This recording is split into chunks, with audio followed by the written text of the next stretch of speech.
Hello, my name is Alonzo, and I'm here today joined with Coach Cloudy. Um, how did you decide that you wanted to become a coach?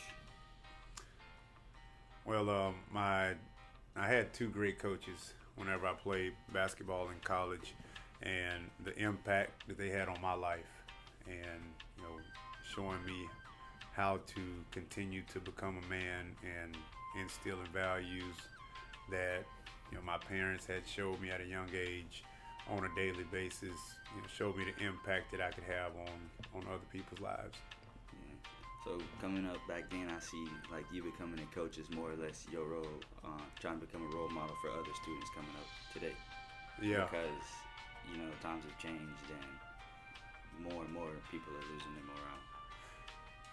yeah, that's one thing. That's I guess a gift and a curse on coaching is seems like times have changed, kids have changed, and some things that we couldn't necessarily get away with back in our time growing up is not as frowned upon. So it's difficult, but it's still pretty much the same.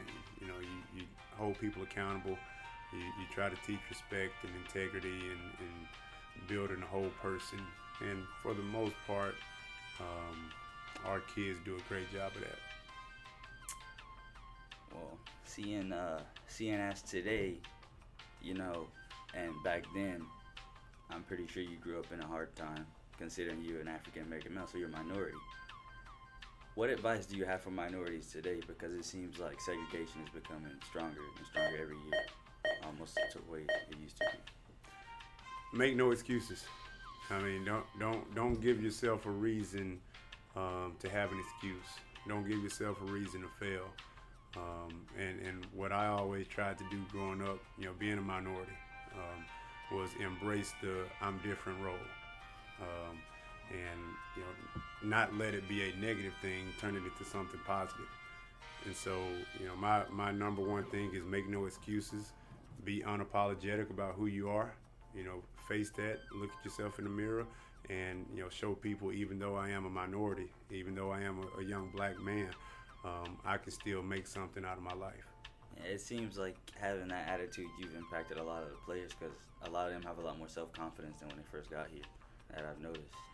And they're mentally stronger and have a little bit more will. Griffin, for instance, being a freshman on varsity, that's a lot of pressure on him, you know. Yeah, And, you know, I see him training and working hard like just the other night because he didn't do as good as he would normally do. And I saw him just go in there and start working on it after you talked to him. So, yeah. Confidence is key. You have to have confidence, and carry yourself with that, knowing I can do whatever I put my mind to. And so, yeah, that when it happens, when it comes to fruition, what we talk about and things that we go over in scenarios we try to place the kids in, and they grab onto it and they take it and apply it to their own lives. That's the beauty of coaching and being a leader per se. well, being that you are a physical education instructor, how do you feel about contact sports and do you think that they're necessary? That's a tough question. I grew up, and I think for the most part, football gets the brunt of, physical sports and concussions and all those things. So I grew up on the football field. We played all sports, and I like to say I turned out okay. Now I still have a lot of years left on this earth, and I know trauma, brain trauma, and head trauma has its impact on people's lives, and it's a very real thing. Um, I want people to have a full experience at whatever they want to do. Don't shelter yourself, don't hold yourself back. If you want to do it, hey, pursue it. If you're concerned that it is a health issue and it's a safety issue, don't do it. But at the end of the day, I want each individual to have the choice on what they want to do. Okay. Um, Following that up, you brought up football as a contact sport. I can also see basketball as a contact sport, given the way that it used to be, anyways, Mm-hmm. as opposed to today. Because I feel like the way that the rules are set up in games today, people are just becoming softer, and you know, being a quote unquote man is no different than being anybody else. You're just the same as everybody else if you're just gonna go out there and be weak. Because if you can't take a hit on a football field, or you can't try to, just go up without having to worry about being fouled in basketball, then how are you gonna be able to make it in, life? Because you're gonna be faced with struggle, you're gonna be faced with pain, and if you're just gonna think everything's just gonna be handed to you and it's gonna be perks all the time, then there's no point in even trying to live anymore. Right. Yeah, that's one thing we stress, and I tell our guys all the time. Basketball is a contact sport. I don't care what people say. I don't care what the rules are. So we want to play physical. We want to get after people and make it uncomfortable for them.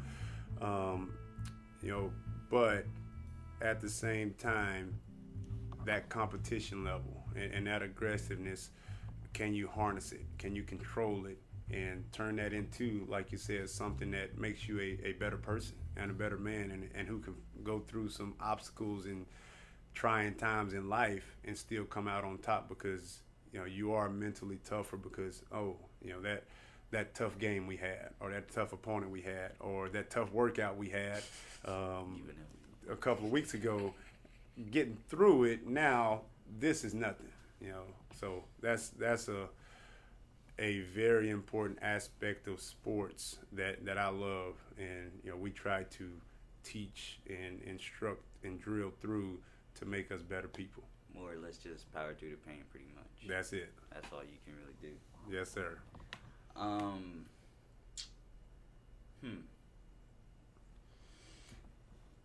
How do you feel about profiling in the community? Because it's very easy to spot, because kids are so openly, they're just open about it. Like, you can walk around and you can hear white kids saying the N-word to black people, and then if they do something like towards that kid, then they're gonna be the ones in trouble, more or less. Or a black kid go up to a white kid and say the same thing. Right. I think it all starts with respect. You have to respect not only somebody who looks like you and acts like you and walks like you and talks like you. That's the easy part.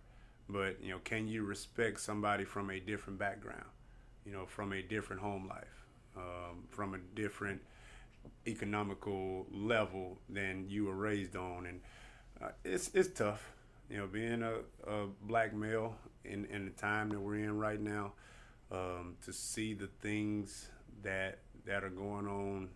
And it's not just in the media. Like I said, people can use that excuse all they want. The media sugarcoats it, though. Right. You see it in real life. Yeah. I've experienced some situations personally. I've had family members that I've seen experience situations. So, the biggest thing that I try to do mentally, and I also try to teach our guys and instill our guys, you can only control yourself at the end of the day.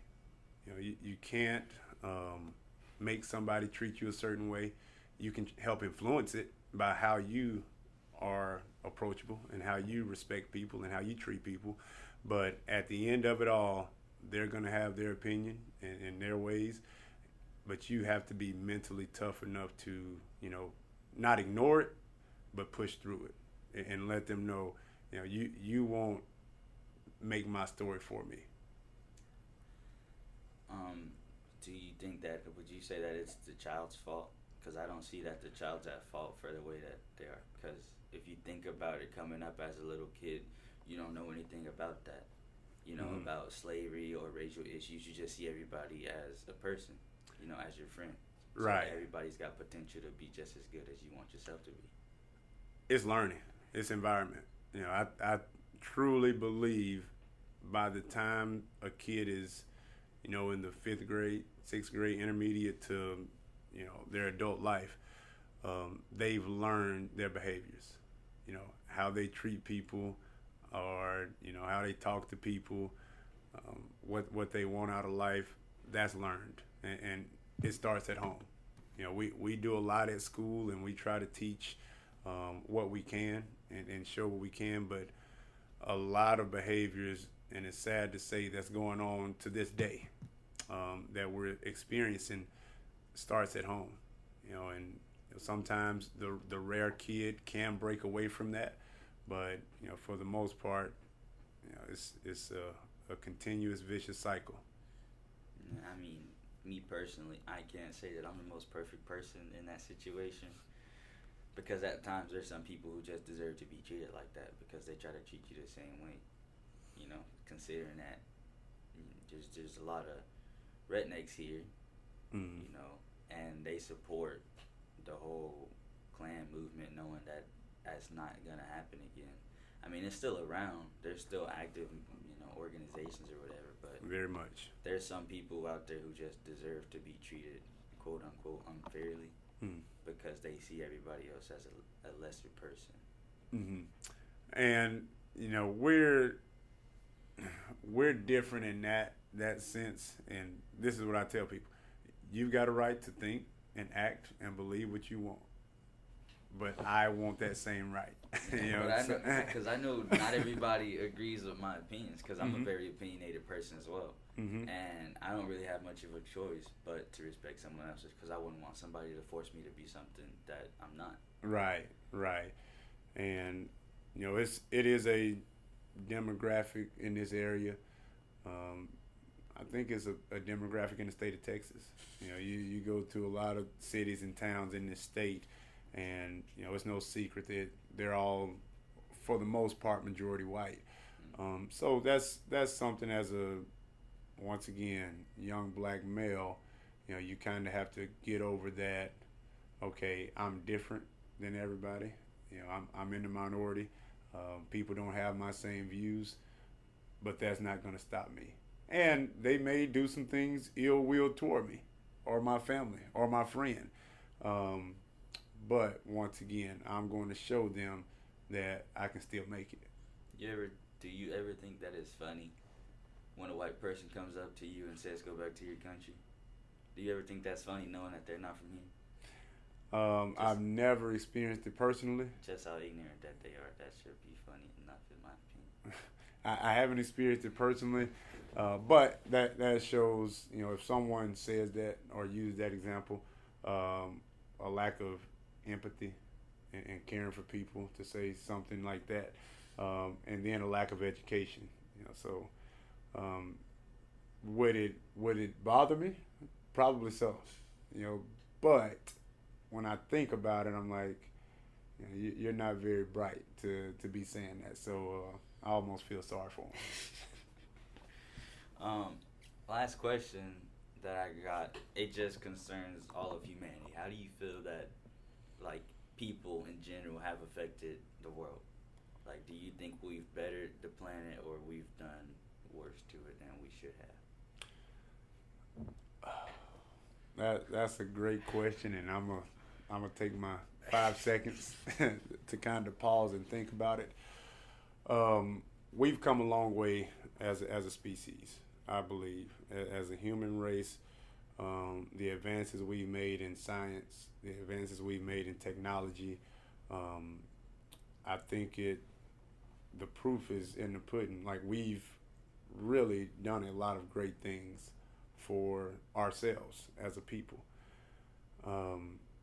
Morally, I think we're declining, and not just because of the political situations that we're in, or what party I represent, or who I stand up for and who I back.